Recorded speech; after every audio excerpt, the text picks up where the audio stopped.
what has been going on the last week or two in relation as it relates to your mother-in-law? So you probably follow the news and you see what happened in the past 2 weeks in terms of Russia invading Ukraine from the north and from the east. At the same time, my mother-in-law resides in Odessa, Ukraine, and hours by the hours, Odessa was becoming another city that was becoming more and more unsafe by the hours. So we knew right away that at first, I think nobody believes that the country is being invaded. How can this be possible? It's like, let's say that France is being invaded or United States being invaded by Canada. You would never believe that this could happen. Unfortunately, it did get invaded by Russia, and it's not like the common guerrilla warfare where people just fight out on the middle of the field and shoot each other. Now, this is actually Russian military attacking civilians and killing civilians and destroying needs of civilians, like hospital, like orphanage, like trains, to try to rail refugees out of the country as they're fleeing. So you're becoming an open target in the middle of a city. So that's how it started. So when we noticed that things were getting more and more heated by the hour, it was no question. I decided to go and get her out myself out of Ukraine, starting last week, Wednesday. Is Odessa specifically, have they been facing shellings and troops on the ground there? Not as of until yesterday. Yesterday is when it started. That's when they reached and broke point of Odessa yesterday. They broke the point. This is also where it kind of made us tip over last week, Thursday, when they sieged and attacked the city of Zaporozhye in the eastern part of Ukraine, where my uncle, my brother-in-law reside, and my father-in-law reside. So they had to actually pick up weapons to defend the city, as the Russian military were attacking the nuclear power plant at first. Wow. So your family actually picked up arms to help defend the area? And every day we're calling them and hoping, crossing our finger, that they will answer the phone call. I assume they're part of that group that can't leave? It's not that they cannot leave. I don't think anybody wants to leave. If it was not for my wife, I would have brought my mother-in-law back to safety to Belgium, and I would have left her here and turn around back and go back to Ukraine and help my brother-in-law and my father-in-law. Because at the end of the day, it's a common war. It's not just about Ukrainian people. It's not about Russian people. It's about the world itself. It's a war upon freedom.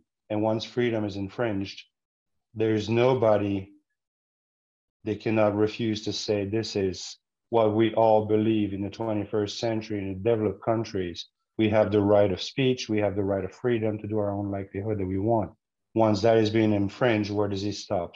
One of the reasons why I really wanted to do this story was just, it can feel so disconnected between us here in the U.S. and seeing things in Ukraine. It is very disconnected, even for myself, right? So I've lived in several countries in need while working for the nations in the past.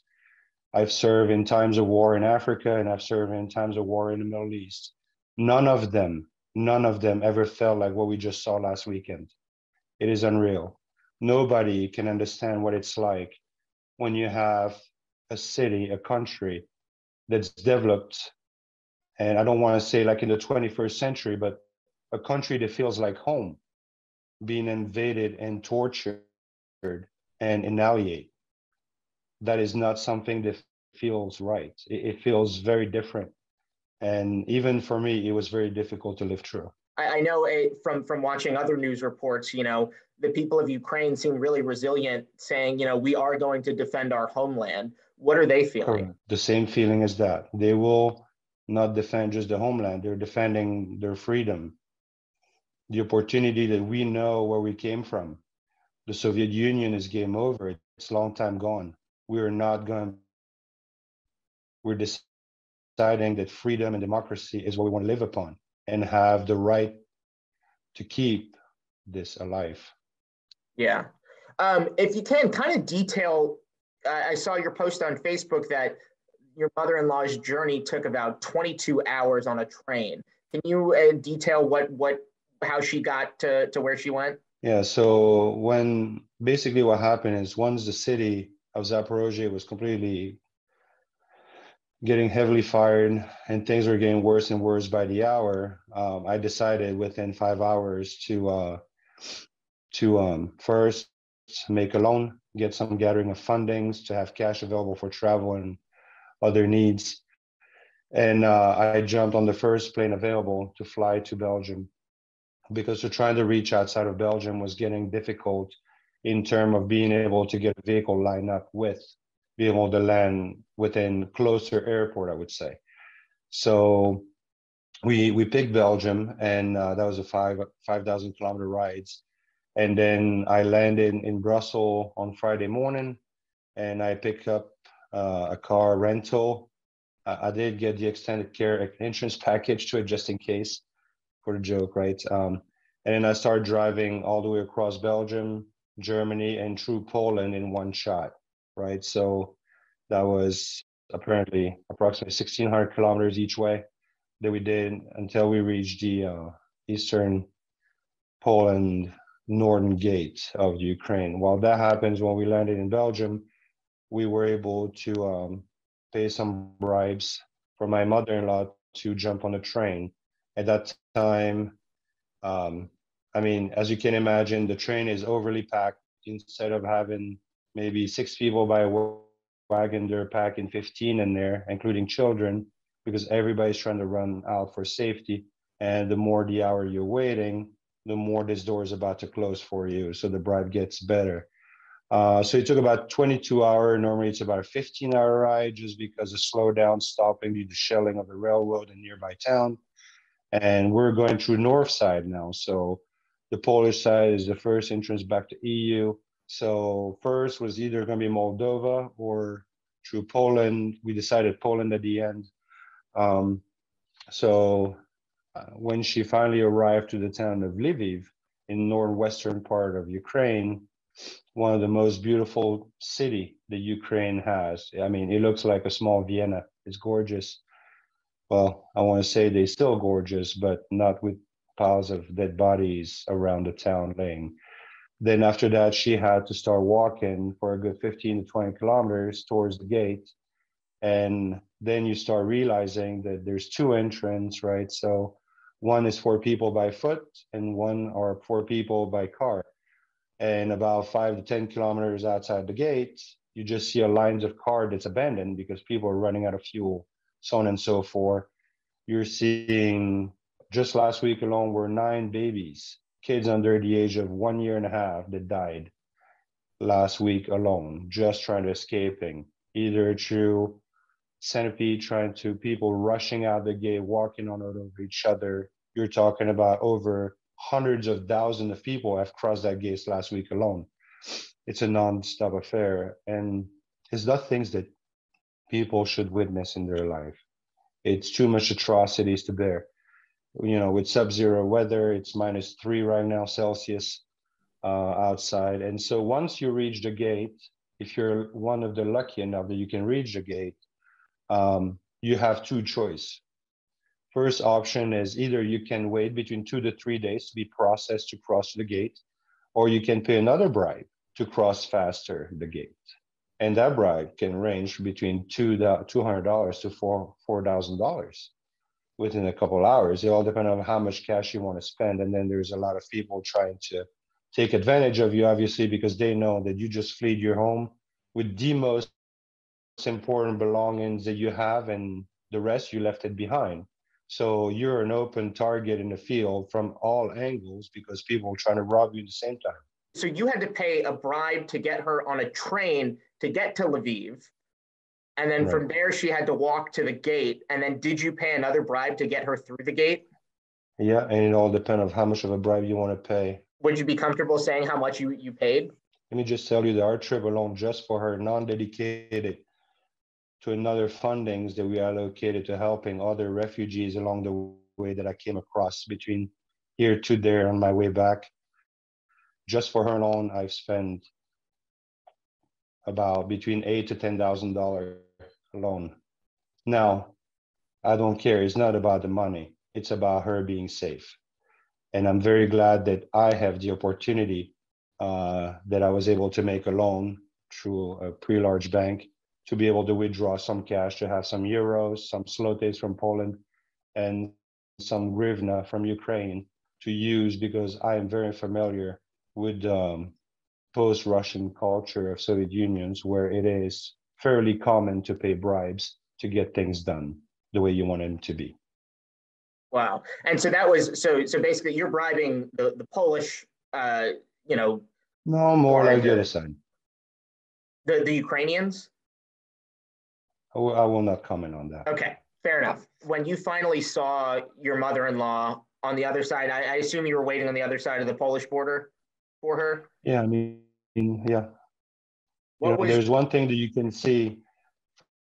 First, obviously, you're very happy that, you've accomplished a good part of the mission, but it's like, we all say one thing commonly in the Western world, right? We all say that, let's say you get into a car accident. Well, you're alive, you're safe. That's the most important. A car is replaceable. It's just an object.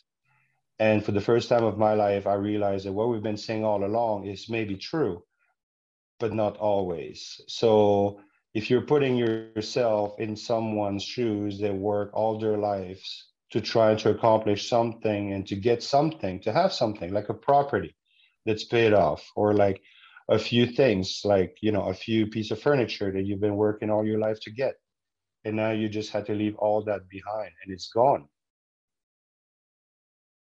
And you yeah. just walk away with your life in a backpack. It's not as easy to process than what we may think it could be.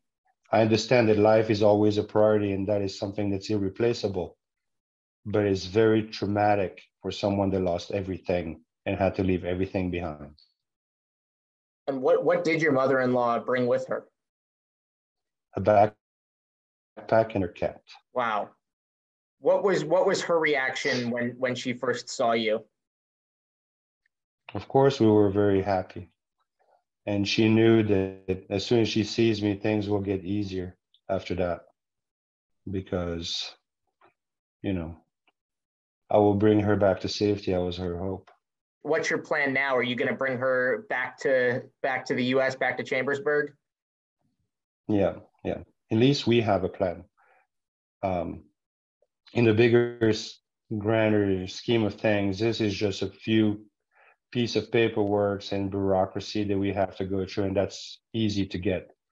I just really feel for all other Ukrainian people that came across my path from traveling to this journey. They do not have the luxury that I have, nor my mother-in-law has, and truly does not know where to go next. I've witnessed so many tents, shelters, heated shelters, brought back by the Red Cross or UNICEF to install quickly to provide shelters during this cold weather for Ukrainians. It's unreal. People that perhaps they don't have friends in Europe, they don't have friends outside of Russia or Ukraine. Where do they go? They don't know. They just don't know. Right. And And then, one thing that people, they perceive, because I'm very thankful. Like, I made this video on Thursday when I was in Washington, D.C. airport. Maybe you've seen this video. It went viral. It had over, 750,000 views online. It went viral before I landed. And many people had so many great messages of hope, and I'm so thankful for them. The one thing that surprises me the most, people always ask me, can you connect us with different companies to help Ukraine? We just have to realize right now and be honest with ourselves that there's none. There is none. Like the companies that we've seen right now, you need to realize that people cannot fly into Ukraine, so they cannot provide goods. All our family in Ukraine right now are scavenging different city stores that's been left over to trying to find flour and hoping to be able to make some kind of a bread out of flour. You cannot bring things through borders because anything are extremely limited coming in. It's going to be all military geared by NATO to come in to supply military weapons or other things needed by the Ukrainian military to defend themselves. So supply for the people are extremely limited. Let's say sending care package, sure, but that doesn't work because you can't send anything within. Where I've seen the most of the support that happened was through the borders and inland, right? So I've seen that being just, it warmed my heart. I've seen so many European people from Holland that we made friends that just drove straight out of Maastricht from their car all the way to the border and just started driving people where they needed to be, not charging them, just out of their own will to help others, Polish people helping German people to help. And I'm sure that there's a whole lot of Romanian people helping other people in Moldova as well right now, as we speak. But besides the Red Cross and other localized organizations, they're not able to get within the country to support the countries of itself that's dying. Can you talk to me about the All right. response that you've been getting to your photos and videos you've been posting? Yeah. I unfortunately I was not able to like read all the response because as you can see our TikTok account just blew out of the water and I had other things to do than just start reading or you know we receive an amount that's it's pretty. I'm so happy for all the amount of response that we received through comment and messages on TikTok, and that was mainly TikTok and some of them on Facebook obviously as well. But I had another mission until for now, then trying to get back at all of them. So I peeked a few times at it. I've read a few comments through it. And I'm hoping the next week, once everything is done and we can finally settle back, we will be able to get through them to truly thank everybody. Yeah. And just talking, you know, I saw the picture of your storefront in Chambersburg, all decked out in Ukrainian colors. What's the response been from that community in Chambersburg? Yeah, we have an incredible community. So our community did that well the day after I left, and through the past weekend, they came and decorated the whole storefront of our shop in support of our mission. Yeah, it was truly a heartwarming. I can't wait to see it live when we come back. Yeah. One final question for you. For those who sitting at home who are going to see this story, if there's one thing that you can ask of people, what is the best way to support the people of Ukraine? I think the best way they're doing already, they're showing love, they're spreading love. And honestly, it's not just about the people of Ukraine at this point. It's about every sons out there, they're losing their lives for a nonsense war, either from the Ukrainian side or either from the Russian sides. I don't know if you're aware of this, but 90% of all Russian military are kids between the age of 18 to 22 years old. Those are kids that are mandatory to serve their country within that time. Now, they're not getting paid, they have to serve. That's why their experience in military warfare are extremely poor because they have never been trained for warfare in the past. And they're trying to invade a country that has the world on their back to help them, not to be defeated. And they're failing because of that. Yet they're still creating a lot of damage. The sad part about it is none of them wants to fight. None of them wants to bomb orphanage. None of them wants to bomb clinics where women are delivering babies today. None of them wants to kill civilians.